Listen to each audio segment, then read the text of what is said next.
The orc woman's knuckles struck the sawmill door 3 times before dawn had fully broken over the pine ridges, and when the door swung inward, she found herself face to face with a man whose shoulders filled the frame as solidly as the timber stacked in the yard behind him. "Work," she said before he could speak. "I can lift, haul, stack, sort. I learn fast. I need honest work." The man studied her with eyes the color of wet slate. He was shorter than she had expected a mill owner to be, perhaps 5 feet and 10 inches, but built like the stumps that dotted the clearing, thick through the chest and arms. His beard was trimmed close, shot through with gray though his hair was still mostly brown. He looked at her hands, blistered and wrapped in strips of cloth, then at her face. "You worked timber before?" "No, but I have worked." "Name?" "Halla Oaks, Dane Oaks." He stepped aside. "Trial, 3 days, pay at the end if you are still standing. Breakfast is in 10 minutes. Halla stepped into the mill office, a cramped room that smelled of sawdust and lamp oil. Maps covered one wall, orders pinned haphazardly across them. A desk sagged under ledgers.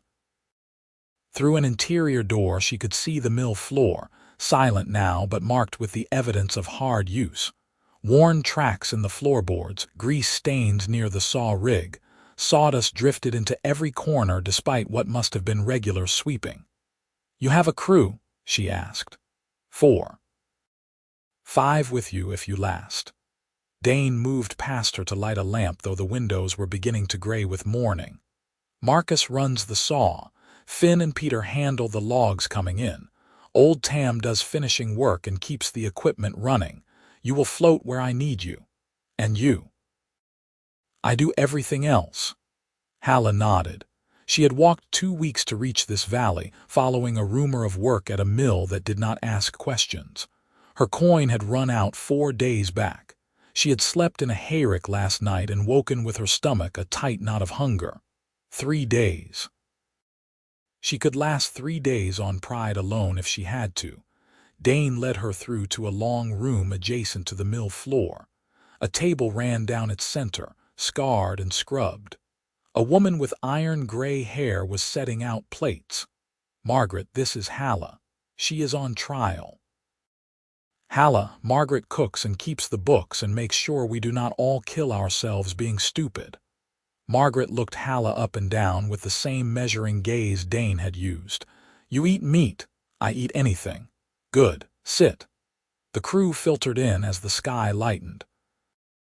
Marcus was a broad man with burned scars up one arm, quiet until he sat down and then full of commentary about everything from the weather to the condition of the saw blades.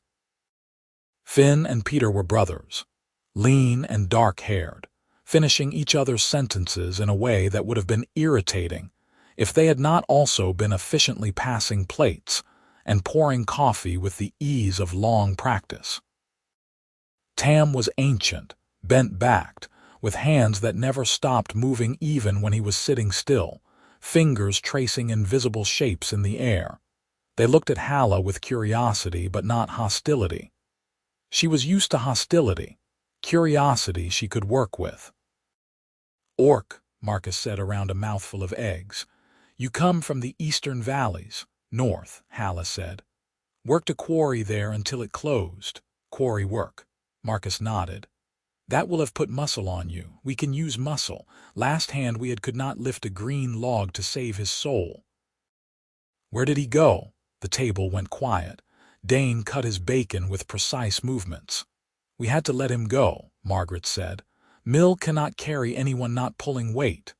Halla understood. She had been that person before, the one let go when things got tight. It was why she kept moving. Breakfast was eggs, bacon, bread, and coffee so strong it made her teeth ache. She ate everything on her plate and accepted a second helping of bread when Margaret offered. Food was fuel. She would need fuel. The mill started up with a shriek of metal on metal that set Halla's teeth on edge. Marcus fired the boiler. Finn and Peter began rolling logs from the yard onto the mill deck. And Tam moved through the building like a ghost, touching machinery, adjusting belts, tightening bolts with a wrench he produced from somewhere inside his vest. Dane put Halla on the deck with the brothers.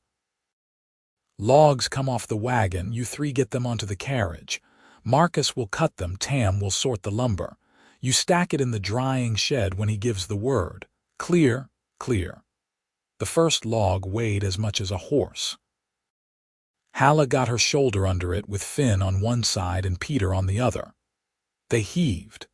The log rolled, caught on the metal carriage and locked into place. Marcus threw a lever and the carriage screamed forward into the blade.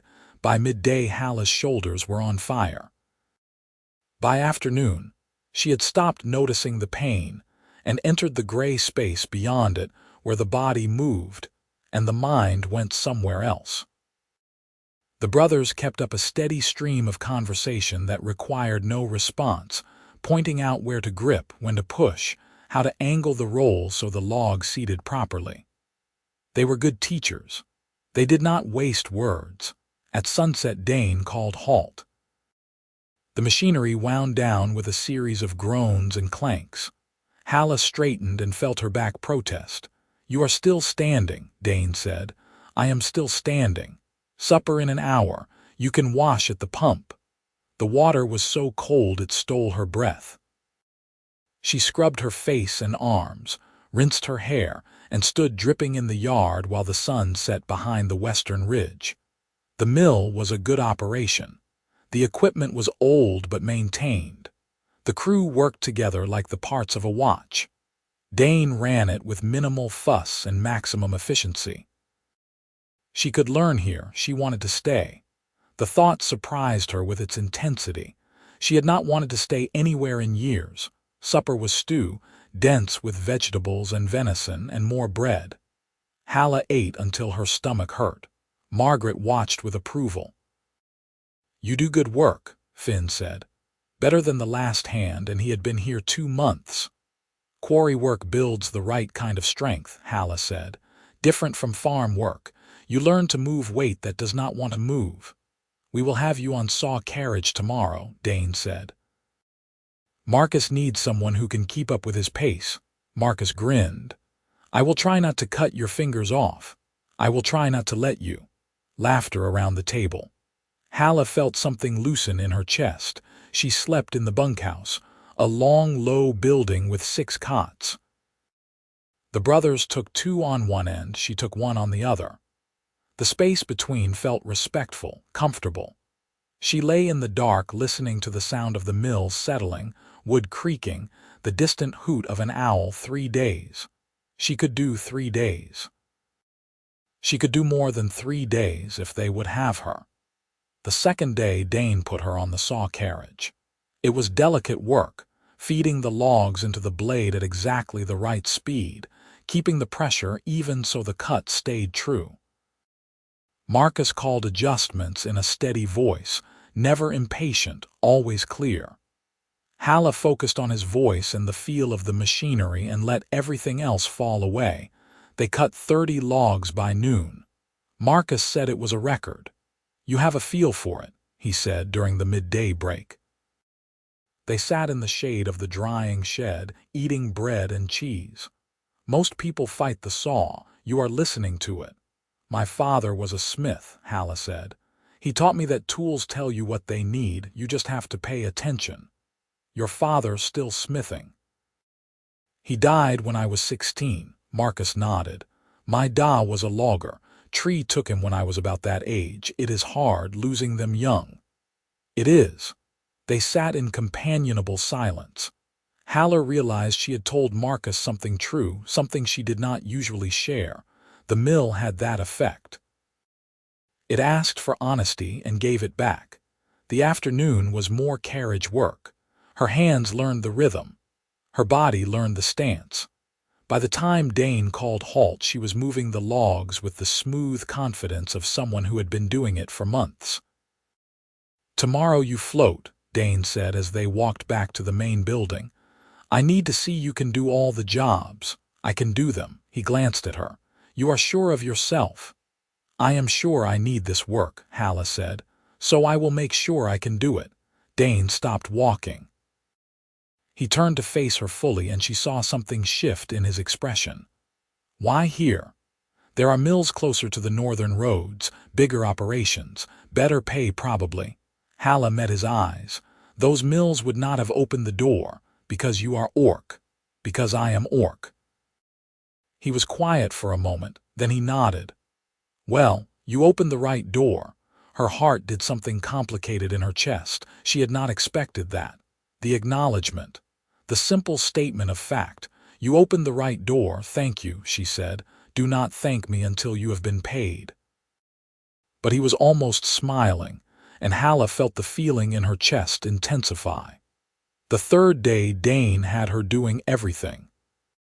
She hauled logs with the brothers in the morning, ran the saw carriage with Marcus before noon, helped Tam sort and grade lumber in the afternoon, and spent the last hour before sunset stacking the finished boards in the drying shed with Peter. By the end of it, she was exhausted in a way that felt clean, honest, earned. Dane found her at the pump. You lasted. I lasted. You did better than last. He handed her an envelope. Week's wages. You are hired full if you want it. Halla took the envelope.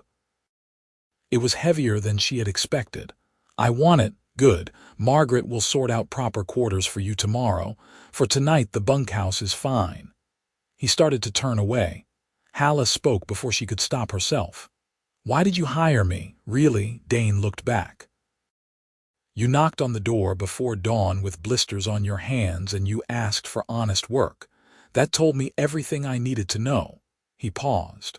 Also, you are the first hand in 2 years who has not complained about the hours. The hours are fine. The hours are terrible. We are behind on every order, and I am driving everyone into the ground trying to catch up. He said it matter-of-factly, without apology. But you are still here. I am still here, Halla said. After he left, she opened the envelope.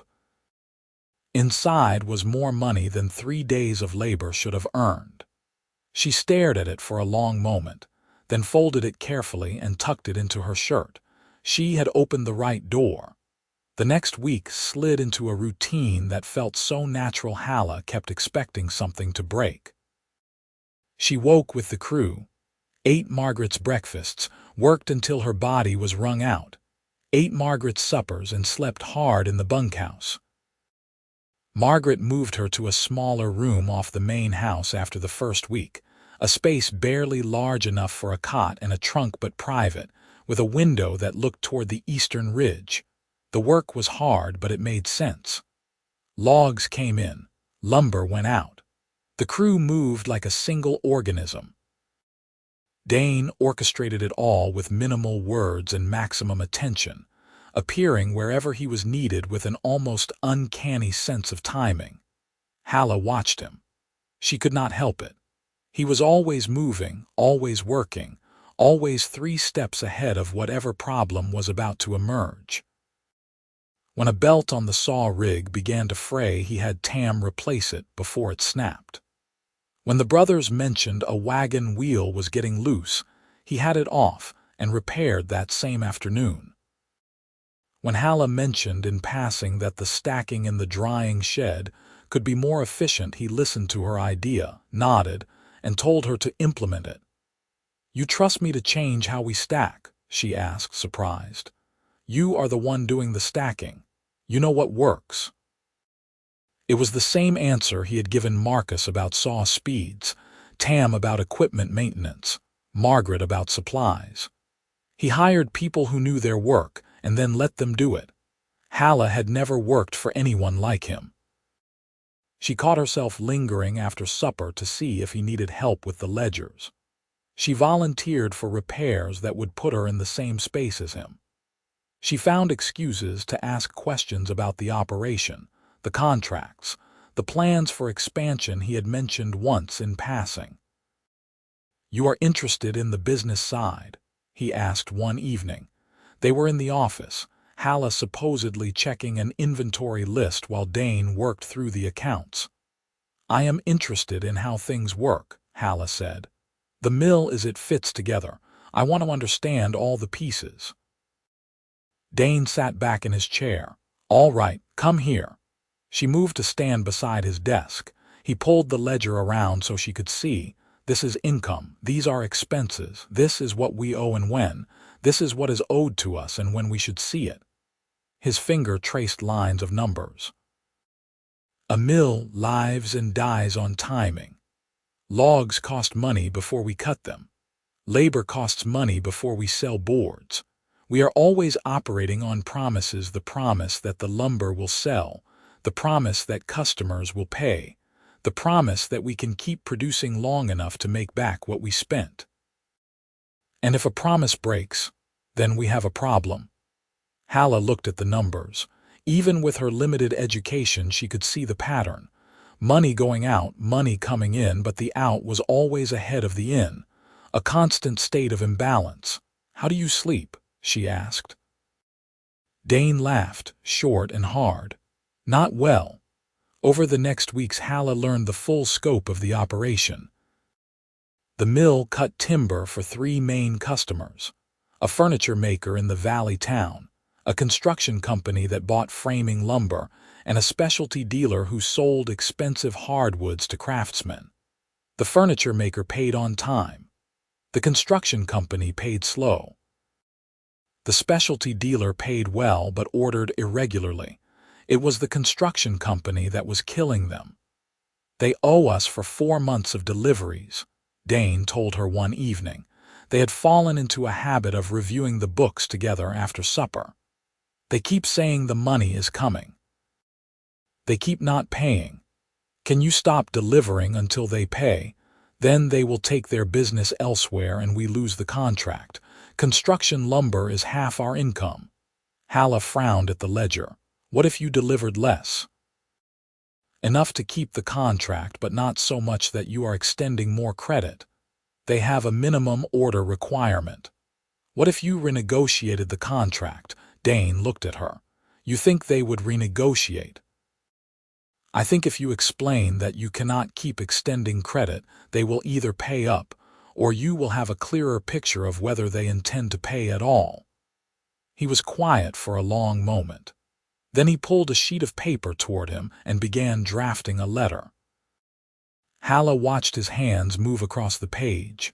They were scarred, calloused, strong. She wondered what they would feel like. The thought came unbidden and she shoved it away. This was work. He was her employer. She was orc and he was human, and she had a place here, a good place, and she would not jeopardize it by wanting things she had no right to want. But the thought kept coming back. She noticed things. The way Dane always ate the burned bacon so no one else had to. The way he deferred to Tam on any question of engineering, to Margaret on supplies, to Marcus on lumber grades. The way he never raised his voice but somehow always made himself heard. The way he looked at the mill in the mornings, a look that was part pride and part something heavier. "You love this place," she said one morning. They were walking the yard before the crew arrived, checking the log stacks. "My grandfather built it," Dane said. "My father ran it. I grew up breathing sawdust." "Is it what you wanted to run it?" He glanced at her. "What I wanted was to keep it alive. Whether that is the same thing, I could not say." There was something in his voice. Halla heard it and did not push. The construction company responded to Dane's letter with a partial payment and a renegotiated contract. It was not everything owed, but it was enough to ease the immediate pressure. Dane put the money toward a debt Halla had not known existed, something about equipment financing, and the ledgers looked fractionally less dire. "You have a good head for this," he told her. "If you ever tire of hauling logs, there is a place for you in the office." "I like hauling logs." "You like both," she smiled. "I like both." Summer slid toward autumn. The days stayed hot, but the nights began to cool. The crew worked long hours to fill orders before the weather turned. Halla learned every job in the mill until she could step into any role without instruction. Dane started assigning her to supervise when he had to be gone on business. "You trust me to run the crew?" she asked the first time. They already listened to you. I am just making it official. It was true. The brothers asked her opinion on log placement. Marcus consulted her on saw speeds. Even Tam, who had been running equipment since before Halla was born, would check with her before making adjustments. She had never been trusted like this. She had never been valued like this. She had never been so terrified of losing it. One evening in late September, Halla found Dane in the office alone, staring at a letter. His face was gray. "What happened?" she asked. He looked up as though he had not heard her enter. "Nothing, it is fine." "It is not fine." He folded the letter. "It is mill business. I am part of the mill."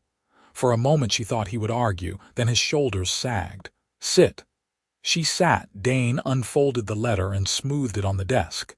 "The mill has debt, more than what you have seen in the ledgers. My father took a loan years ago from a timber baron named Cyrus Halford. When my father died, I inherited the loan. The terms are not favorable." "How not favorable?" "If I miss a payment, Halford can foreclose on the entire operation. Mill, land, equipment, everything." Dane's voice was flat. "I have been making payments. Barely. But Halford has been buying up timber rights in the region. He controls most of the good logging sites now. He wants this mill because it gives him control of the whole valley's production." Halla stared at him. "He is trying to force you to default." "He does not have to try. I am going to default." Dane tapped the letter. "Payment is due in 6 weeks. I do not have the money." "How much do you need?" he told her. The number was staggering. "And if you do not pay, Halford forecloses. Everyone loses their jobs. The mill closes." Dane looked at the letter like it was a snake. "I have been trying to find a way out. A new contract, a loan, something. There is nothing." Halla's mind was racing. "What kind of contracts have you been looking for? Anything large enough to generate the capital?" "But every big contract in the region goes through Halford now. He has it sewn up." "What about outside the region? Too far. Transportation costs would eat the profit." Halla stood and began pacing. There had to be something. Some angle Dane had not seen because he was too close to it, too worn down by the constant fight. "The bridge rebuilds," she said suddenly. Dane looked up. "What?" "The frontier bridge rebuilds. The territorial government is contracting them out. I heard about it before I came here. They are rebuilding the spans that were damaged in the spring floods. Bridge work is specialized. We are not set up for it. We cut timber to exact specifications every day. How is a bridge different? Bridges require engineering, plans, inspection. We would need to show we can meet standards." "Can Tam engineer a bridge?" Dane blinked. Tam was a military engineer before he retired. He can engineer anything." "Then we can do this." Halla, Dane stood, came around the desk. "Bridge contracts are competitive. The bids are due in 3 weeks. Even if we could put together a proposal, there is no guarantee we would win. But we could try." He looked at her, really looked at her. "Why are you doing this?" "Because the mill is worth saving," Halla said. "Because the crew is worth saving, because," she stopped. "Because you are worth saving," she thought. "Because I would fight a war to keep this place alive if it meant you did not have to carry this alone. Because it is the right thing to do," she finished. Dane held her gaze. Something moved in his expression, something Halla could not name. "All right," he said. "We try." The next 3 weeks were chaos. Dane acquired the bridge contract specifications. Tam drew up plans, muttering about load calculations and stress tolerances. Halla organized the crew into research teams, Marcus investigating available bridge lumber grades, the brothers costing out transportation, Margaret running numbers on pricing and materials. Halla herself dove into the specifications like she was learning a new language. She read about beam spans and joint construction and weatherproofing treatments. She made lists. She drew diagrams. She cornered Tam and asked him to explain everything she did not understand, which was nearly everything at first and gradually became less as the days passed. "You are good at this," Tam said one evening. They were bent over a prototype joint he had constructed to test the specifications. "You think like an engineer." "I think like someone who does not want to fail," Halla said. "That is what makes a good engineer." The proposal came together piece by piece. Dane wrote the covering letter. Tam certified the engineering. Marcus provided material sourcing. Margaret assembled the cost breakdown. Halla compiled it all into a document that she rewrote 4 times until every word was exactly right. They submitted it with 2 days to spare. Then they waited. The work did not stop. The mill still had orders to fill. But everyone moved through the days with a tension that had not been there before. They knew now. Halla had told the crew about Halford, about the debt, about what was at stake. She had not asked Dane's permission. She had simply gathered everyone after supper one night and laid it out. "We are fighting for the mill," she had said. "All of us. Together." Dane had been furious at first. She had seen it in the set of his jaw, the way his hands clenched. But then Marcus had spoken up. "About time someone told us why you have been driving yourself into the ground," Marcus had said. "We are not stupid, Dane. We knew something was wrong." "We are with you," Finn had added. Peter had nodded. Tam had simply looked at Dane and said, "You should have told us sooner." After that, Dane had unclenched. He had thanked them. He had bought a round of drinks at the village tavern the next evening, which had never happened before. The crew pulled together. They worked longer hours. They streamlined processes. They increased output by 15% without adding costs. It was like the mill became a single entity, focused and determined. Halla watched Dane relax by increments.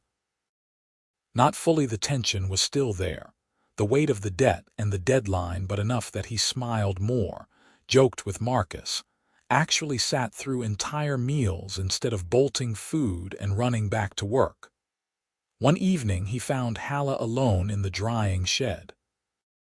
She was checking lumber grades, something that had become a habit. She liked the quiet of the shed after hours, the smell of curing wood.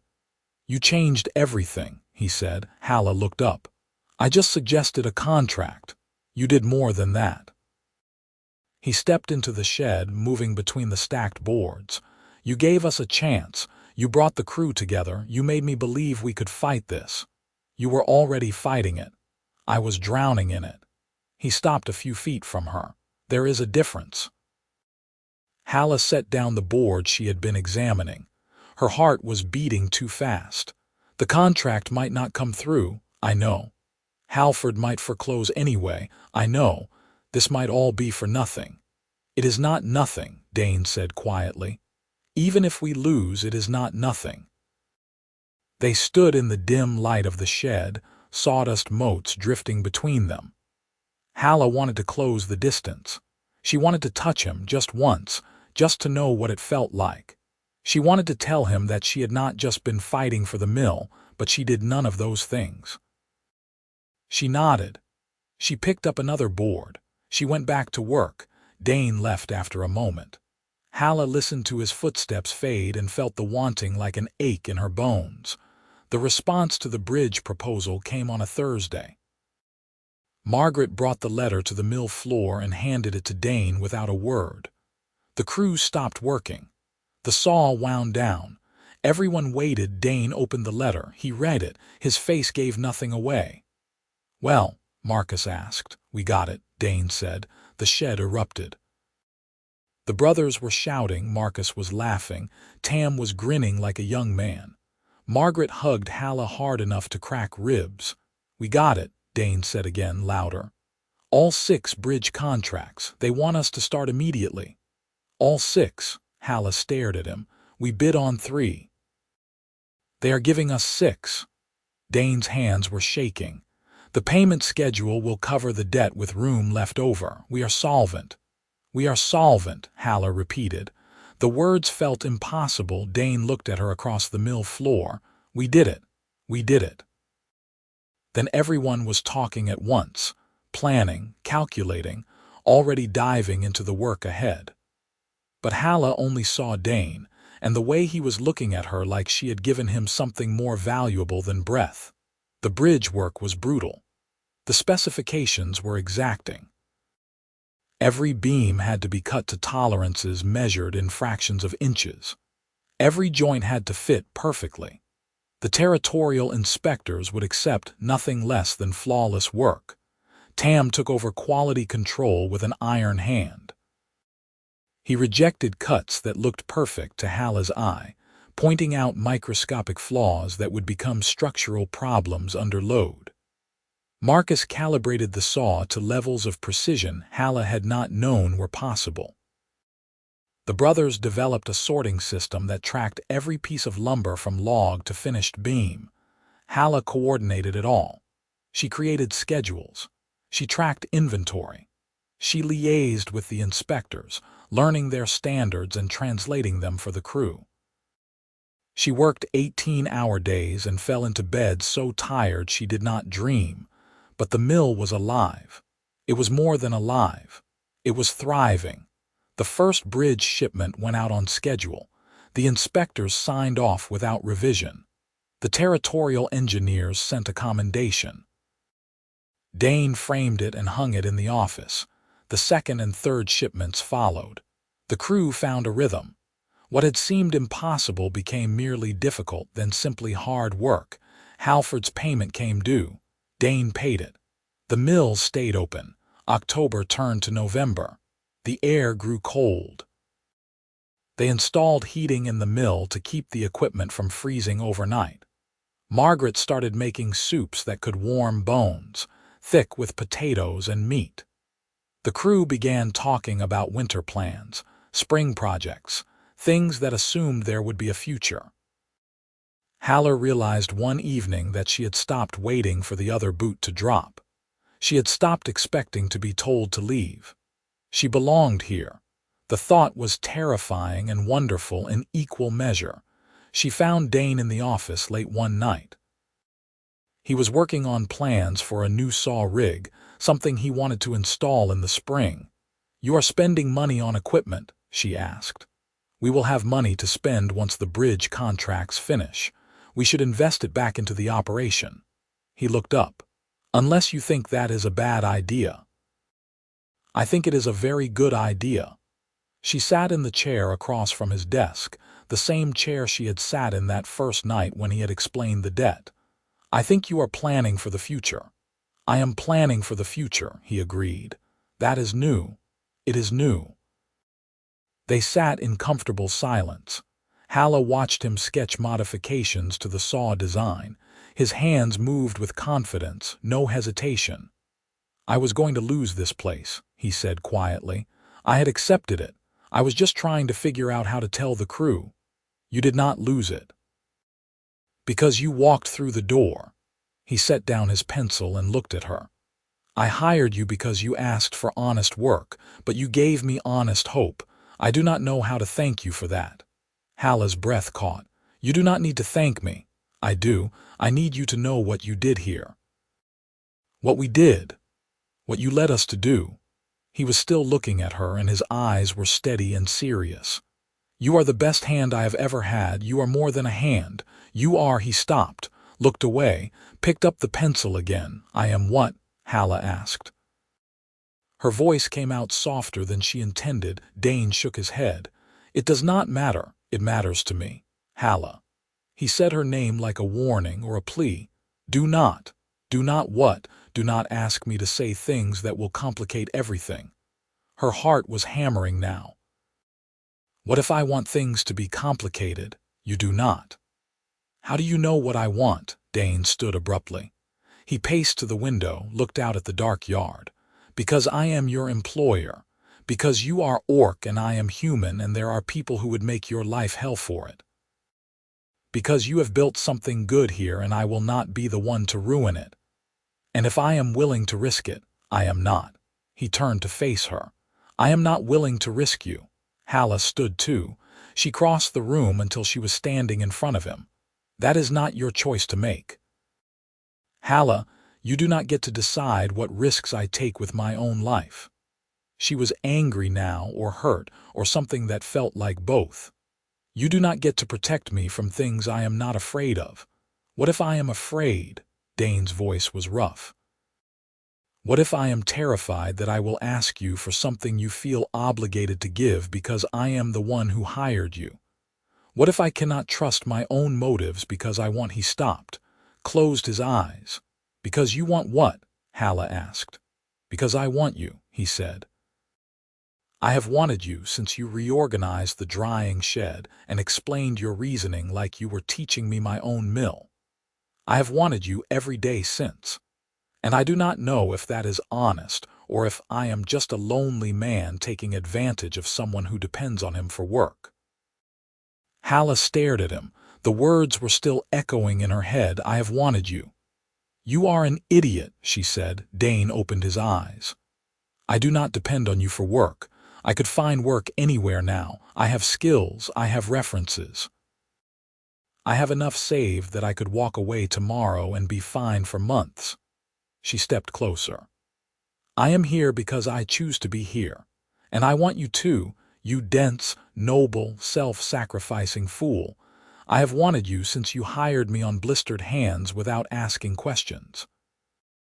So stop protecting me from yourself and just—" He kissed her. It was not graceful. He moved too fast and she was too surprised and their teeth clicked together. But then she was kissing him back, her hands in his hair, his arms around her, and nothing had ever felt more right. When they broke apart, they were both breathing hard.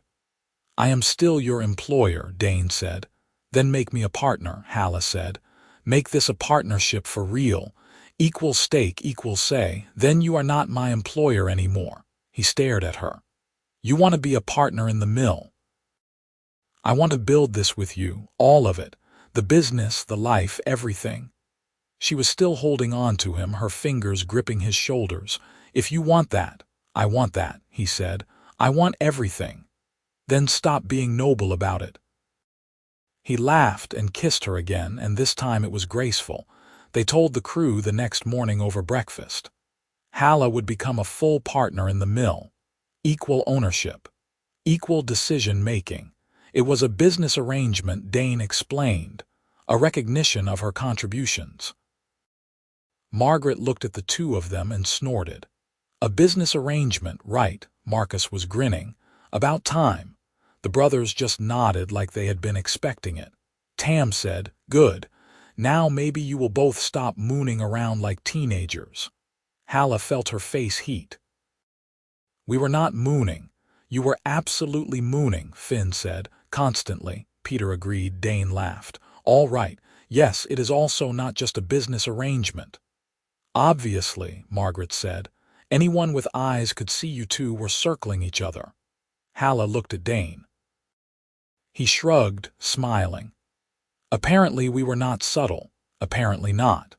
But no one seemed upset. If anything, the crew seemed pleased, like this was a development they had been hoping for.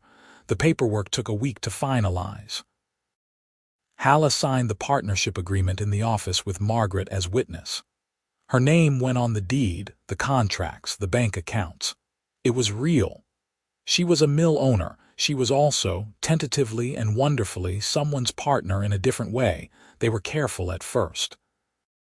They did not make a show of it. But after hours in the office or the privacy of Halla's small room, they allowed themselves to be what they were. Two people who had found each other by accident and built something by choice. Dane kissed her in the drying shed one evening and told her she was brilliant. Halla dragged him to bed that night and showed him exactly how much she had been holding back. They learned each other slowly, carefully, with the same attention to detail they brought to their work. It was good. It was better than good. It was the kind of happiness Halla had stopped believing existed. Winter came in hard. Snow piled in the yard. The crew bundled in extra layers and worked in shifts to keep the equipment from freezing. They were still filling the bridge contracts, steady and methodical, ahead of schedule now. Halford tried one last time to interfere. He sent a letter claiming irregularities in the mill's contracts, demanding an audit. Dane and Halla sent back copies of every inspection, every certification, every approval. The territorial engineers backed them up. Halford had no ground to stand on and eventually went silent. The last bridge shipment went out in early December. The final payment came through a week later. Dane and Halla paid off the remaining debt, set aside operating capital, and invested the rest in new equipment and a wage increase for the crew. "We did it," Dane said. They were alone in the office watching the snow fall outside. "We actually did it. We did it," Halla agreed. He turned to her. "I have been thinking." "That is usually dangerous," he smiled. "I want to marry you." Halla went very still. "What? I want to marry you. I want this partnership to be a partnership in every sense. I want to build a life, not just a business." He took her hands. "I know it is fast. I know there will be people who object. I know it will not be easy, but I also know I have never been more certain of anything." Halla could not speak. Her throat was too tight. "You do not have to answer now," Dane said. "I just wanted you to know." "Yes," Halla managed. "Yes, yes, I will marry you, you idiot." She was laughing and crying at the same time. "Did you think I would say no? I did not know what you would say." "I love you," Halla said. "I have loved you since you trusted me to run the crew, maybe before that, so yes, obviously yes." He pulled her close and held her like she was something precious. "I love you too." They were married in the spring. It was a small ceremony, just the crew and a few villagers who had come to know Halla over the winter. The local clerk performed the service without fuss. Margaret cried. Tam gave a speech about structural integrity that somehow became deeply moving. Marcus and the brothers presented them with a hand-carved sign for the mill. Oaks and Oaks, partners in timber. They hung it over the main door. The territorial government contracted them for more bridges. Then for support beams for a new fort. Then for specialty lumber for government buildings. The mill's reputation grew. Dane hired 2 more crew members. Halla designed an expansion to the drying sheds. They moved into a house they built together on the hill overlooking the mill. It had large windows and a workshop where Dane could draft plans. Halla planted a garden. They talked about the future like it was something they owned. One morning in early summer, Halla stood in the mill office reviewing contracts. Through the window she could see the crew working, the saw humming, the steady production of the operation she and Dane had saved and expanded. Margaret brought her tea. "You look thoughtful." "I was just remembering," Halla said. "A year ago I knocked on the door with blisters on my hands and no idea what would happen. And now you own the place. And now I own the place." Halla smiled. "It is strange how life works." "It is strange how you work," Margaret said. "Most people would have taken the paycheck and kept their head down. You saw a problem and fixed it. I saw something worth saving. You saw someone worth saving." Margaret patted her shoulder. "And he saw the same in you. That is how it works when it is right." Halla thought about that as she went back to the contracts. She thought about it as she walked through the mill, checking operations, greeting the crew. She thought about it that evening when Dane came home and kissed her and asked about her day. She had come looking for honest work. She had found honest work, an honest partnership, and honest love. She had found a place where her strength mattered, where her ideas were valued, where she was seen for who she was and not what she looked like. She had found home. The bridge project that saved them was finishing its final phase. The territorial government was holding a ceremony to mark the completion. All the contractors were invited. Halla and Dane traveled to the site of the first bridge their mill had supplied. It was a beautiful span across a rocky gorge, solid and true. The engineers had incorporated Tam's design suggestions. It would stand for 100 years. The crew came too. They all stood together on the bridge at dawn, watching the sun rise over the frontier. The wood beneath their feet was wood they had cut, lumber they had shaped, joints they had fitted with precision and care. "This will outlast all of us," Tam said quietly. "Good," Marcus said. "That is the point." Finn and Peter were examining the construction, pointing out details, clearly proud. Margaret was taking notes for some reason. Halla suspected she was planning to write about this, to document it for future crew members. Dane put his arm around Halla. She leaned into him. "We built this," he said. "We did. I mean all of it, the mill, the contracts, this bridge, our life." He looked at her. "You walked through the door and everything changed." "You opened the door," Halla said. "That is what mattered. We opened it together." The sun cleared the ridge, spilling gold across the valley. The bridge caught the light, glowing warm. Somewhere downstream, people would use this bridge to cross the gorge, to move supplies, to build their own lives. They would never know the names of the people who made it possible. But Halla knew. She knew every member of the crew, every hour of work, every obstacle overcome. She knew what it had cost and what it had earned. She knew that she had come to the mill looking for a wage and found a purpose, that she had taken a job and built a legacy. The crew began moving, heading back to the wagons, ready to return to the mill and the work that waited. But Halla and Dane lingered on the bridge, watching the water below, feeling the solid wood beneath their feet.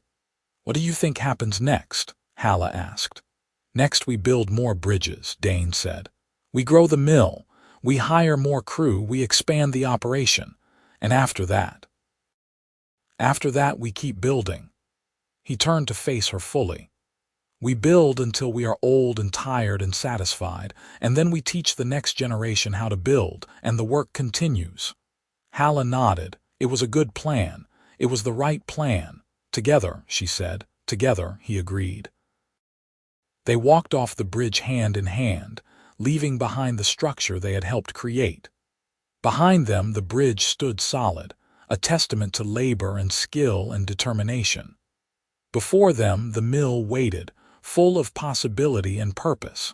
Halla had come looking for honest work. She had found it.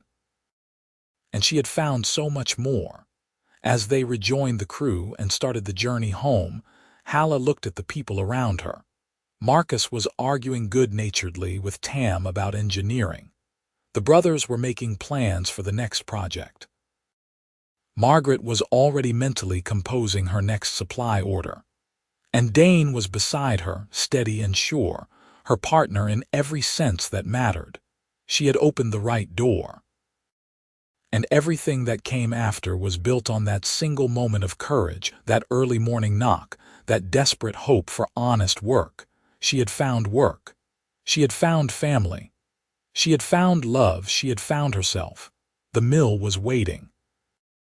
There were orders to fill, equipment to maintain, wood to cut and shape and send into the world. The work never stopped, but now it was work that meant something. Work that built toward a future she and Dane were creating together. As the wagons rolled back toward the valley, Halla closed her eyes and felt the sun on her face. She thought about the girl who had arrived with blistered hands and an empty purse. She thought about how far she had come. And she thought about how much further they would go together, building bridges and lives and a legacy that would outlast them all. The mill came into view as they crested the ridge. Home. Halla smiled. They had work to do, and she could not wait to begin.